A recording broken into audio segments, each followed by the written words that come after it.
생활비, 학원비, 뭐 병원비 이거 당연히 해야 될 도리잖아. 그건 문제가 없어요. 근데 이게 왜 자꾸 그 말을 하느냐? 이건 공포 마케팅이라고 합니다.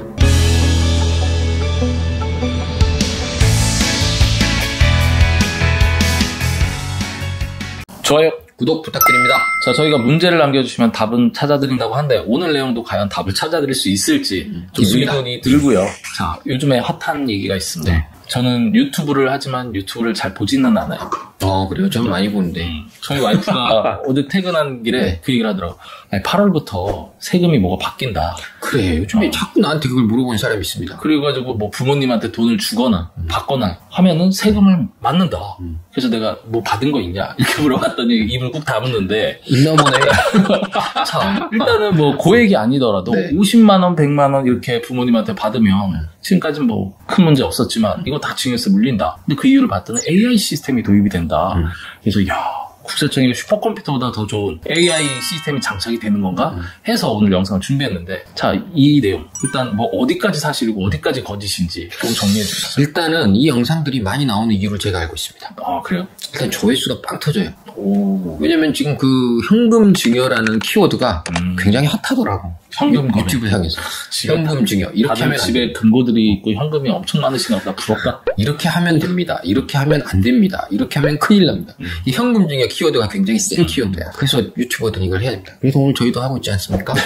오늘 이거 조회수 좀 터졌으면 좋겠는데 그래서 많이 찍는 것 같고, 또 하나는 얼마 전에 국세청장이 나와가지고 AI 시스템을 도입하겠다 뭐 이렇게 기사를 냈어요. 그건 사실이네요. 그렇죠. 그러니까 이제 이게 통합된 거야.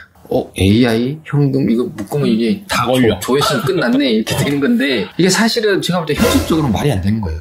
일단은, 계좌를 다 들여다본다. 이게 무슨 권리로? 계좌를 어떻게 보죠? 은행이 그냥 열어준다는 건가? 개개인의 계좌를? 국세청에? 무조건? 그건 아니죠. 그건 말이 안 돼요. 지금 뭐 검찰 조사나 세무 조사나 이런 뭐 사유가 있어야지만 열을 수 있는데, 맞습니다. AI한테 그거를 걸러내려고 그러면 다 오픈을 해야 되는데. 은행이 문 닫아야지, 그거는. 은행이 개인정보를 다 준다는 건데. 자, 이 부분 때문에 어려울 것 같고, 또 그리고 본인의 계좌를 봤잖아요. 그럼 계좌를 봤다는 걸 통보해주게 돼 있습니다.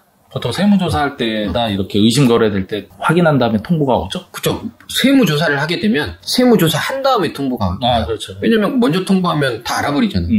내가 세무조사를 받게 되면 나에 대한 통보는 내 세무조사 끝나고 통보가 오는 거고, 내가 아는 남이 나랑 거래를 했는데 저 사람이 조사를 받았다. 그러면 나한테도 통보가 옵니다. 그렇죠. 조사 받은 다음에. 그러니까 받아보신 분들은 받아보셨을 거예요. 그리고 경찰에서 조사를 한다.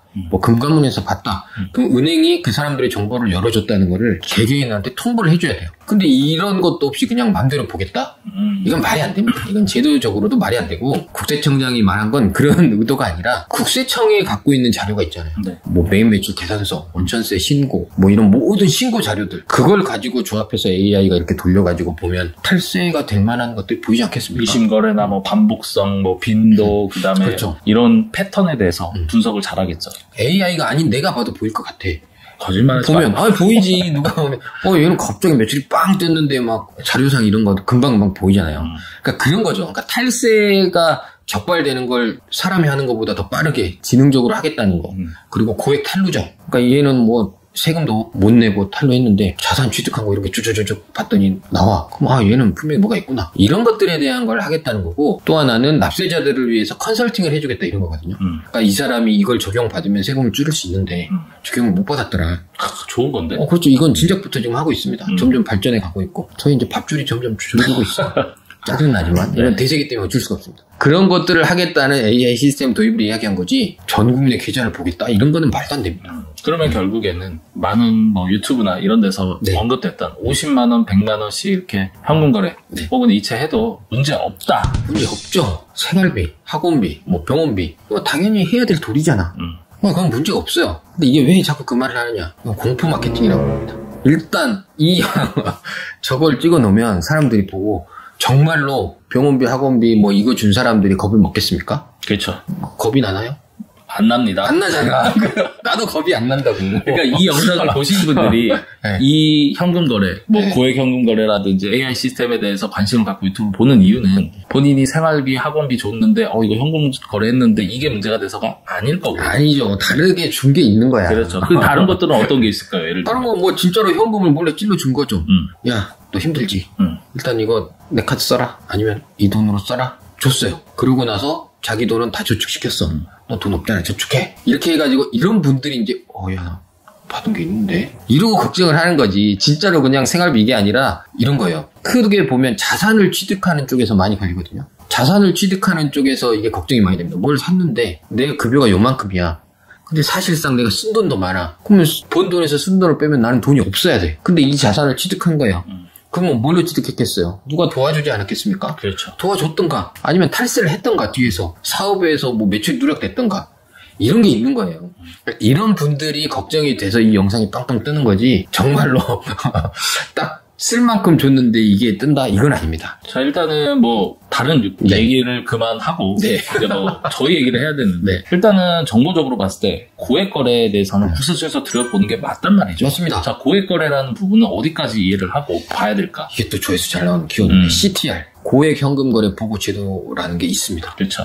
이제 금융회사들은 개인이 하루에 1,000만 원 이상 현금을 거래를 하면 금융정보분석원 FIU라고 하는데 거기에다 보고를 하게 돼 있어요. 네. 이건 그냥 의무예요, 의무. 그래서 이렇게 보고를 하는 건데 이게 이제 약간 혼재된 게 뭐냐면 그럼 현금 거래 1,000만 원 이상인 걸 보고하는 거지. 그렇죠. 계좌이체 1,000만 원 이상을 보고하는 건 아니란 말이에요. 그렇죠. 계좌이체는 보고하지 않습니다. 왜냐면 기록이 다 남잖아요. 근데 현금 거래할 때 보고하는 건데 이게 이제 막 섞여가지고 계좌이체 그렇죠. 이렇게 하면 큰일 난다. 국세청이 다 보고 있다. 막 이렇게 지금 이게 혼재된 건데 그건 아닙니다. 그렇죠. 그리고 현거래를 좀 오해하시면 안 되는 게 보통 현금을 뺄 때만 생각하시는 것 같아요. 넣는 것도 마찬가지예요. 네. 갑자기 어느 순간 계좌에 매달 1,000만 원씩 입금을 그렇죠. 한다. 그러면 이 돈은 더 이상 어디서 났을까? 그렇지. 예, 여기서부터 또 의심이 시작되기 때문에. 그냥 그건 AI 돌려도 되겠네. 그렇죠. 왜냐면 보고가 들어왔으니까. 네, 돌려도 되죠. 뭐 이제 상대적으로 확대해보면 네. 1,000만 원이 무서워서 900만 원씩 빼요. 일주일에 한 번씩. 네. 어디 은행 5군데 지정해놓고 돌아가면서. 그랬더니 이 패턴을 AI가 인식을 했다. 뭐 이런 의심으로 이제 확장될 수도 있을 것 같은데 일단 뭐 지금 뭐 고액 거래, 현금 거래 이런 것들은 조심해야 된다, 어떻게 해야 된다 하는데 나머지 이상한 썰들을 믿으셔가지고 이렇게 하면 안 되는구나, 이렇게 하면 되는구나 판단하시기보다는 전략을 갖고 이런 세금 문제에 대해서 좀 해결하는 게 좋잖아요. 혹시 어떤 대안을 주실 게 있을까요? 대안은 많죠. 근데 이게 완전 케이스 바이 케이스입니다. 이게 다 달라요. 그래서 이제 상담 오시긴 하셔야 되는데 일단은 그런 말씀을 드리는 거에 앞서서 가장 중요한 건 자산 취득이나 뭐 저축이나 이런 걸 했을 때 내 출처가 얼마나 되는지를 본인이 알고 있어야 돼요. 그리고 그 범위 내에서 진행을 하면 문제는 없습니다, 사실. 근데 이 영상을 보고 고민하시는 분들, 뭐 이런 분들은 범위를 벗어나는 걸 취득한다든가 뭐 도움을 받는다든가 이런 게 문제가 되실 거예요. 이런 부분에 대한 건 가짜로 막 숨기려고 하는 게 아니라 합법적인 툴 내에서 만들어내면 되는 거거든요. 그러니까 도움을 받는다. 그러면 빌리던가 아니면 증여세를 좀 내던가 아니면 뭐 가족법인을 좀 활용을 하던가 이런 부분을 통해서 합법적인 틀 내로 가져와야 앞으로 문제가 없는 거지. 이걸 자꾸 불법인 상황에서 내가 문제 없으려나를 고민하시면 안 되는 거거든요. 그렇죠. 저희가 뭐 상담 오시라는 게 뭐 단순하게 무조건 해결해 드린다는 것도 아니고 세금을 0으로 만들어서 뭐 이걸 거래를 해주겠다는 것도 아니고요. 상황에 따라서는 세금이 없을 수도 있지만 세금을 내더라도 기존에 내가 내야 되는 증여상속세보다 절세가 될 수 있다면 이 역시도 하나의 대안인 거고 이런 부분에서 문의를 하시라는 의미니까 네, 오해하시면 안 될 것 같고요. 그럼 마지막으로 또 하나 있어요. 우리 말이 틀렸을 수도 있잖아.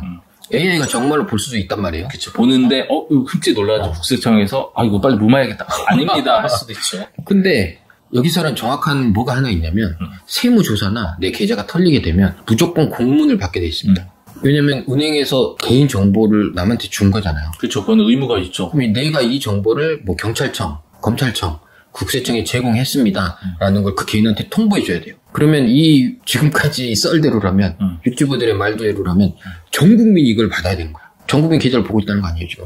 그럼 전 국민이 이 고지서를 받아야 됩니다. 내 거를 누가 받습니다. 이게 아니라면 둘 중 하나예요. 우리 말이 맞거나 아니면 안 알려주거나 아니면 정말 음모론에 뭐가 있고 다 보는데 모른 척 같아. 점점 이상한 유튜버 채널처럼 이상하게 가고 있는데 자 오늘 얘기는 여기서 마무리하도록 하고요. 자 오늘의 한 줄 평 하신다 그러면 AI 아직 그 정도는 아닙니다. 헛된 소문에 속지 마십시오.